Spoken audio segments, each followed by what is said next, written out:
그래서 20세기에는 정신분석적 치료가 이제 이렇게 나왔는데 그 이론을 소개하면 이런 겁니다.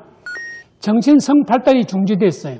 정신성 발달은 뭐 여러분이 어디서 들었겠지만 구강기, 항문기, 성기기, 남근기, 잠재기, 사춘기 이렇게 발달하잖아요. 이 발달이 사춘기 이전에 고착됐다, 중단했다 이거죠. 그래서 그 인격이 미숙하다는 뜻입니다. 나중에 이게 자폐증과 연결되는 거 아닌가 생각합니다. 그리고 이때 발달된 사춘기 전에 고착된 그 원인이 트라우마 때문인데 그 트라우마는 오이디푸스 콤플렉스인데 오이디푸스 콤플렉스를 보편적으로 말하면 아버지, 어머니, 아들, 딸 이 삼각관계가 이 콤플렉스예요. 여러분들 어릴 때 흔히 하는 거 아이들 보고 그러죠? 아빠 좋아, 엄마 좋아. 이렇게 물으면 애는 말하자면 갈등에 빠지죠. 그게 콤플렉스입니다. 내가 누구를 더 좋아하느냐 이거죠. 실제로. 그리고 말은 어떻게 할 건가. 내가 아빠가 더 좋지만 엄마한테 아빠가 좋다고 하면 엄마가 섭섭하게 생각하지 않을까. 애는 고민이 빠지거든요. 근데 어른들이 왜 그 질문을 하는지 모르겠어요. 그 이유는 아마도 어머니 아버지도 어릴 때부터 오이디푸스 콤플렉스가 있었기 때문에 자기 애한테 그걸 확인해 보고 싶은 거 아니냐 이렇게 생각하는 거죠. 그래서 엄마 좋아 아빠 좋아 이 삼각관계가 이게 나중에 나쁜 쪽으로 발전하게 되면 그 아이가 커서 성 문제가 생기는 거죠. 이렇게 보는 것이 정신분석 생각인데 여러분 그럴듯하지 않습니까? 예, 그래서 우리가 동성애자든 우울증 환자든 뭐 조현병 환자든 이걸 만나서 쭉 얘기를 해보면 그 얘기가 대부분 어릴 때 얘기예요. 어릴 때 아버지가 어떻게 했고 엄마가 어떻게 했고 그때 내가 뭐 서러워서 집을 나갈까 하다가 뭐 참았고 뭐 아버지가 날 때렸고 엄마가 날 때렸고 뭐 이런 얘기를 주로 아버지 엄마 얘기를 많이 합니다. 여러분은 아마 모를지 모르지만 정신과에 오게 된 사람들이 의사하고 오래 얘기를 하다 보면 거의 반드시 상당 부분을 부모 자식 관계를 얘기해요. 그래서 그 부모 자식 관계는 부부 관계 이전에 더 근본적인 문제라는 걸 알 수 있습니다. 그러니까 부모, 아버지, 어머니가 애한테 얼마나 중요한 존재인지를 부모가 알아야 됩니다. 부모의 한마디, 하나의 표정, 하나가 애한테 트라우마를 줘요. 부모는 모르죠. 지나가는 말처럼 슬쩍 해도 애들은 상처를 받고 삐져서 방에서 안 나와요. 그 엄마는 이해를 못하죠. 제가 왜 저러는지. 그러니까 그것이 이제 오이디푸스 콤플렉스인데 이것이 크다 보면 남자의 경우 여성에 대한 두려움, 특히 여성 성기에 대한 두려움이 생깁니다. 여러분 이제 남자 환자들과 정신분석적 대화를 해보면 이제 흔히 나오는 얘기, 뭐 우리도 흔히 쓰죠. 잡아먹힌다 하는 얘기가 있잖아요. 잡아먹힌다.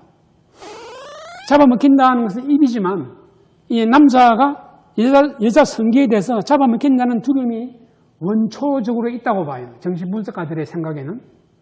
그래서 이제 그런 얘기가 일상사회에서는 안 나오지만 소설이나 신화, 뭐 연극 드라마 이런 데서는 그게 암시되거나 노골적으로 표시되게 돼요.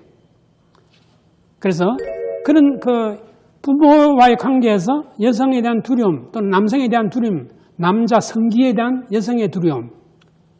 남자 성기를 보면 여자들이 예를 들면 혼비백산한다 그런 거죠 이제.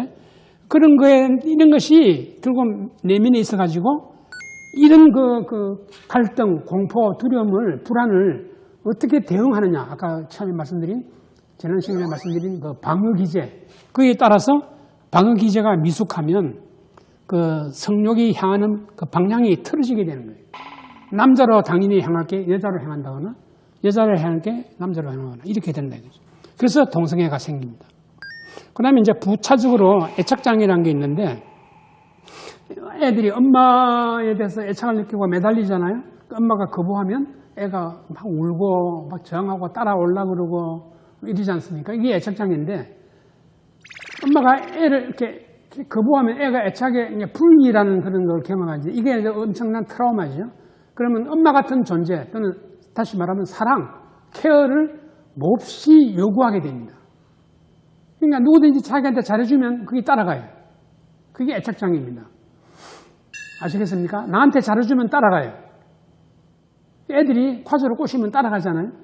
소아성애자들이 그 짓을 해요. 근데 어른이 되어도 자기한테 잘해주면 그리 따라가요. 그러니까 이게 사춘기 때 남자 좋아하느냐, 여자 좋아하느냐, 애들이 다 이제 그 이성에 대한 관심이 생기는데, 어릴 때 상처가 있는 사람이 그 사랑을 구하죠. 보통 경우는 남자는 여자애 좋아하죠. 여자애는 남자애 좋아하고, 그 좋아하면, 표시하면 따라가죠. 근데 그 어떤 남자애가 여자애에 대한 두려움이 있는데, 어떤 형이 와서 잘해줘요. 그럼 그거 따라가요. 그걸 우리가 이제 그 리크루터, 아까 전 시간에 말하는 리크루터라고 보는, 리크루터 한다 그러는데, 그거 따라가면 이제 동성애로 말려드는 거죠. 그래서 한번 동성애 경험을 하게 되면, 일단 한번 동성애 경험하게 되면 그 경험이 말하자면 그 인격의 임프린트, 각인이 됩니다. 한번 그런 각인이 되면 그게 애착이 생겨버려요. 일단 애착이 생기면 떨어지기가 어렵습니다. 그래서 일반적인 우정하고 성관계가 다른 거예요. 한번 성으로 맺어지게 되면 이게 단순하게 끊을 수가 없습니다. 그래서 이런 모든 그 관계, 인간관계의 문제가 섹스에 있어서 동성관계로 고정이 되면 그게 이제 동성이 되는 거죠. 동성애가 됩니다. 그래서 이걸 끊기가 쉽지 않아요. 왜냐하면 자기가 좋아서 따라가기 때문에 그걸 그만두기 어려워요. 다른 데 가면 누가 나를 좋아할까? 이런 생각 때문에 벗어나기 힘들죠. 그래서 그 성은 그렇게 보이지 않게 인간관계를 이렇게 묶는 강력한 힘이라는 것을 우리가 알고 말하자면 접근해야 됩니다. 그래서 이게 부모 자식 간의 관계를 이렇게 삼각관계로 이렇게 이제 누가 설명을 했길래 그냥 그림을 보여드리는 거죠. 그래서 이제 특히 그 동성애 관계는 게이, 남자 동성애에 대해서 주로 연구가 됐어요. 여자 동성애에 대해서 연구가 없는데 그 이유 중에 하나는 여자 동성애는 유동적이라서 자기가 레스비안이라고 이렇게 100%의 레스비안이라고 자부하는 경우가 적어요. 그래서 병원에 오는 경우가 적고, 남자 동성애자들은 100% 동성애자가 많고 집요하고 벗어나기 어렵기 때문에 그걸 고민하는 사람은 의사를 찾아오죠. 정신분석가를. 그래서 남자 동성애자, 게이에 대한 사례가 아주 많고 주로 대부분 99% 남자 사례고, 그리고 거기에 대한 논문도 남자입니다. 그래서 게이에 대한 연구가 주로 되고 있어요. 지금도 게이가 이제 병원을 찾아오면 찾아오지, 레스비안은 거의 찾아오는 수가 없고, 레스비안은요 쉽게 자기가 바꿀 수 있다고 봐요. 왜냐하면 성적으로 여성은 되게 수동적이기 때문에 상대방이 하자는 대로 따라가는 경향이 많죠. 그러니까 또 이렇게 플루이드, 지난번 시간에 말한 유동성이 강합니다. 그래서 여자들의 동성애는 집요하지도 않고, 또 그 레스비안들의 그 섹스가 남자 동성애자들만큼 쾌락적이지 않다는 그런 얘기도 있어요. 그러니까 남자들이 보면 주로 회복치료라는 또 정신분석에서 파생된 방법인데, 이 회복치료는 정신분석 방법하고 인지행동치료라는 기법을 섞은 겁니다. 이 회복치료하는 사람들이 설명하기를 게이의 경우 어려서 남성성의 상처를 받은 경우가 많다. 남성성의 상처라는 게 딴 말이 아니고, 아버지가 아들 보고 무슨 남자 새끼가 왜 그래? 이런 거예요. 또 이제 사춘기 또 학교 다닐 때 애들 사이에 남자이죠. 남자애를 보고 이렇게 계집애 같다. 이런 말을 하는 거죠. 그러면 그게 남성성의 상처가 됩니다.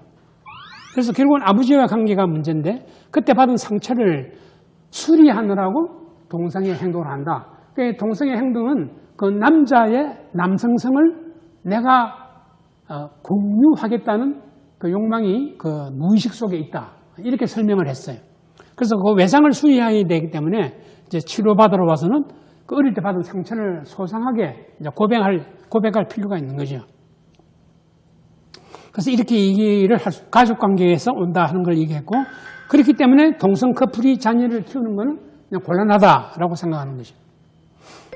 그래서 이제 결국은 어릴 때 아버지 관계든 친구 관계든 어릴 때 과거 경험이 이제 중요하다는 식으로 이제 관점이 옮겨져 와서, 이 정통 정신분석에서는 오이디푸스 콤플렉스를 너무 강조하니까 이제 그게 좀 이론적으로 공격하기 쉽고 또 싫어하는 분들이 많고 해서 요걸 말을 좀 바꿔서 어릴 때에 상처받은 걸로 말을 바꿨어요.